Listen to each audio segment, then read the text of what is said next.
মানুষের জীবনে সবচাইতে বেশি মূল্যবান হলো চরিত্র। আর চরিত্রই যদি সুন্দর হয় সেই মানুষটিই হয় পবিত্র। ধন দৌলত আভিজাত্য প্রকৃত পরিচয় নয়, চরিত্র হচ্ছে মানুষের আসল পরিচয়। শত কষ্টের মাধ্যমে মানুষের চরিত্র হয় ভালো, আর সামান্য একটু ভুল হলে সব হয়ে যায় এলোমেলো। চরিত্র ভালো হলে রে ভাই সুখ শান্তি মেলে, খারাপ চরিত্রের মানুষগুলো আজীবন কাটায় জেলে। এখনো অনেক সময় আছে ভাই, চরিত্রের করি পরিবর্তন, কুপ্রভাব থেকে বাঁচবো সবাই, দেশে আসবে সুরক্ষা।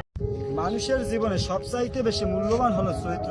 আর চরিত্রই যদি সুন্দর হয় সেই মানুষটিই হয় পবিত্র। ধন দৌলত আভিজাত্য প্রকৃত পরিচয় নয়, চরিত্র হচ্ছে মানুষের আসল পরিচয়।